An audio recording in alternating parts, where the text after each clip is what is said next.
Information technology centre को subscribe करने के लिए ये वाला बटन दबाएं।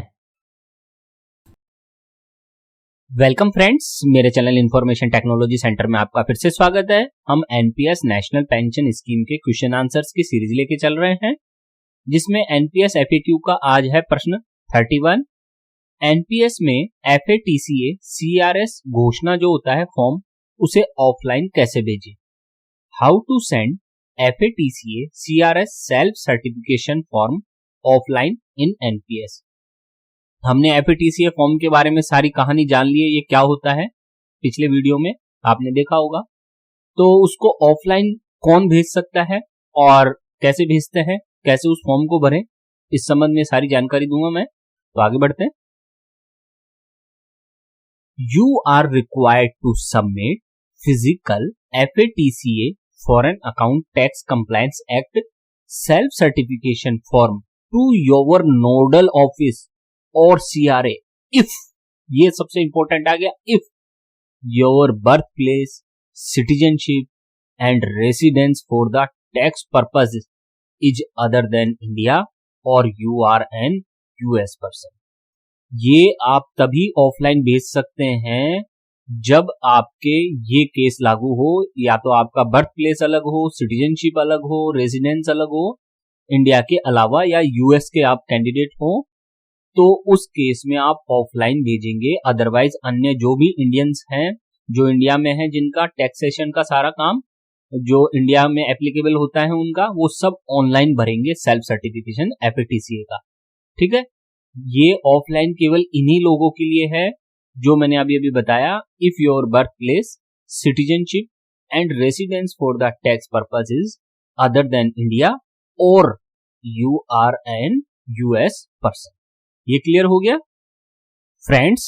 ये आ गया है हमारा self certification for individual FATCA CRS declaration form. ये फिजिकली भेजना है। इसमें क्या भरना है, कैसे भरना है, वो मैं थोड़ा सा जानकारी दे देता हूं आपको। यहाँ नेम ऑफ सब्सक्राइबर आपका नाम आ जाएगा, जो एनपीएस में आपका नाम है वही लिखना है। फिर है परमानेंट रिटायरमेंट अकाउंट नंबर, यहाँ प्रान नंबर आ जाएगा। फिर डेट ऑफ बर्थ, यहाँ डेट ऑफ बर्थ आप अपनी लिख दें। फिर नीचे चलेंगे हम तो FATCA CRS डिक्लेरेशन फॉर्म यहाँ से स्टार्ट हो जाता है। ये है पार्ट 1, ध्यान दें ये पार्ट 1 है। Please fill in the country for each of the following. Country of, ये 4 है, 3 है ABC। यहाँ आपको अपनी कंट्री भरनी है कि आपका बर्थ कहाँ हुआ है, सिटीजनशिप आपकी कहाँ की है, रेसिडेंस फॉर टैक्स पर्पज आपका कहाँ का है। ये तीनों आपको खुद को तय करना होगा कि आपके लिए कौन सा देश यहाँ बर्थ का है, सिटीजनशिप का है और टैक्स पर्पज का है। फिर पॉइंट नंबर 2 जो कह रहा है वो पूछ रहा है यूएस पर्सन है क्या आप। अगर आप यूएस पर्सन हैं तो यस कर दे और नहीं है तो नो कर दे। फिर आता है पार्ट 2, प्लीज नोट। अब हम यहाँ कुछ चीजें पढ़कर चलेंगे, थोड़ा सा आप वक्त दें। पॉइंट नंबर ए क्या कह रहा है, if in all fields above the country mentioned by you is India and if you do not have US person status please proceed to part 3 for signature.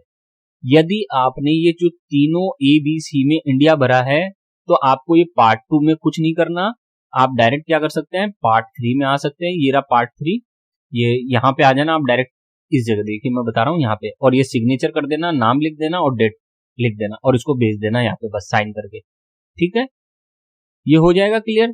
किसके लिए ये, जो इंडिया का है, जिसके ऊपर ये तीनों बर्थ में, सिटीजनशिप में और रेजिडेंस में अगर इंडिया आ रहा है, तो इस स्टेटमेंट के अनुसार आपको केवल पार्ट 3 भरना है। पार्ट 2 आपके लायक नहीं है, एप्लीकेबल आपके लिए नहीं है।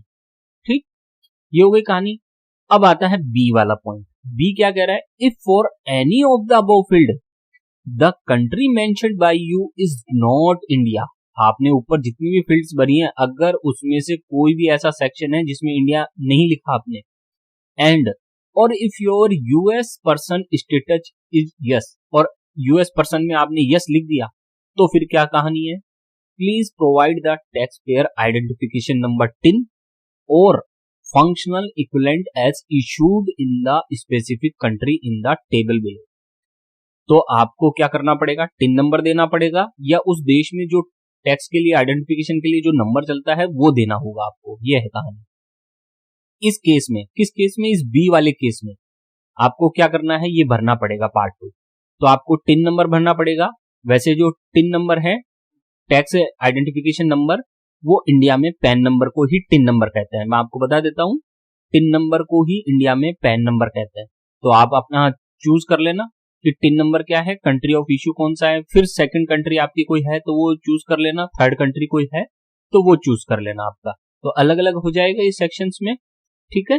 फिर हम यहाँ आते हैं ए वाले पॉइंट में। आप क्या कह रहा है, in case any of the parameters in part 1 indicates that you are a US person. यदि पार्ट 1 में आपने अपने आप को क्या दिखाया है, यूएस पर्सन, और a person resident outside of India, या फिर आपने ये दिखाया है कि आप इंडिया के बाहर रहते हैं फॉर टैक्स पर्पज के कारण, and you do not have tax payer identification numbers functional equivalent, और आपके पास जैसे हमारे देश में पैन कार्ड होता है और आपके पास ऐसा कुछ भी नहीं है टैक्स आइडेंटिफिकेशन का नंबर, तो आपको क्या करना होगा, please complete and sign the self certification section given in part 4। तो आपको जो पार्ट 4 में सेल्फ सर्टिफिकेशन सेक्शन है वो भरना होगा, ठीक है। तो इसमें हम नीचे चलते हैं। देखिए हम यहां तक पहुंच गए थे, ये हो गया था हमारा। उसके बाद देखते हैं, तो यहां आता है बी सेक्शन, देखते हैं हम। In case you are declaring US person status as no, यदि आपने यूएस पर्सन का स्टेटस क्या दिखाया है, नो, बट, लेकिन आपने क्या दिखाया है, but your country of birth is US, लेकिन आपका जन्म कहां हुआ है, यूएस में, लेकिन आपने पर्सन अपने आप को यूएस का नहीं दिखाया है। ध्यान दें, यूएस पर्सन आपने स्टेटस में शो किया है नो, और आपका कंट्री ऑफ बर्थ है यूएस।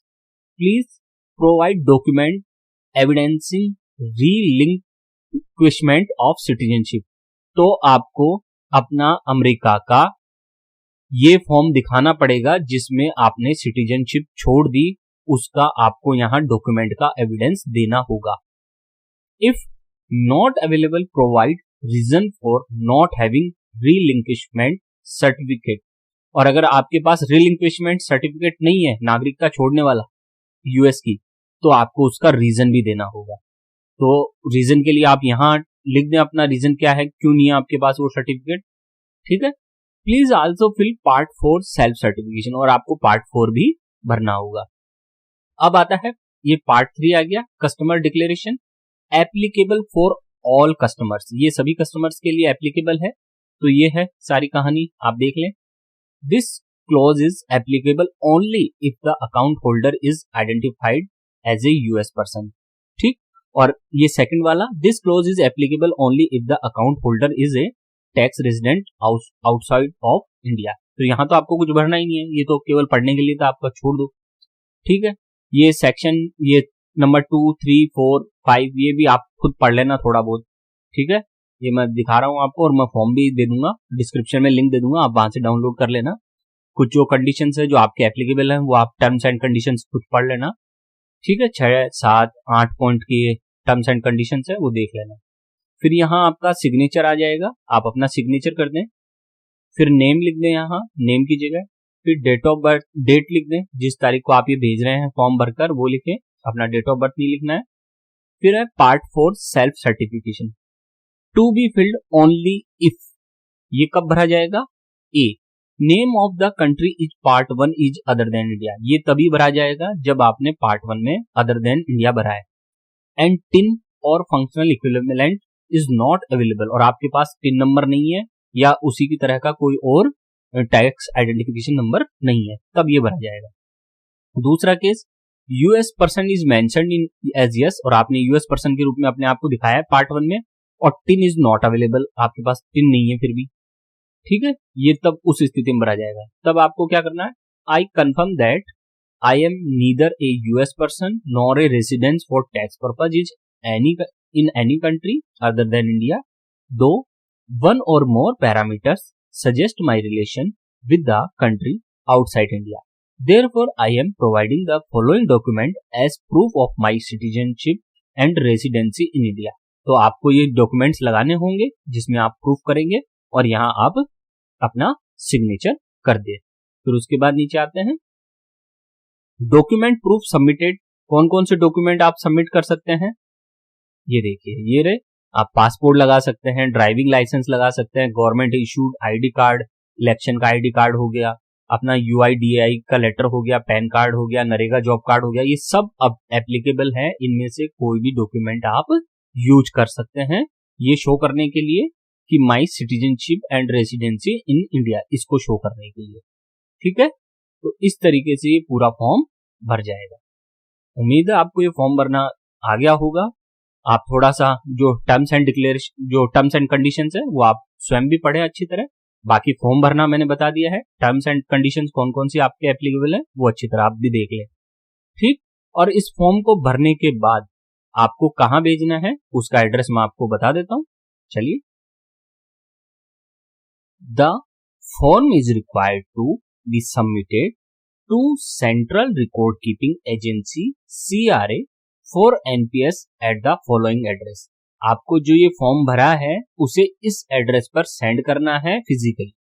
एड्रेस नोट कर लें आप, to NSDL E-Governance infrastructure limited, 10th floor, Times Tower, Kamala Mills compound, Senapati Bapat मार्ग, लोअर पारल, मुंबई 400013।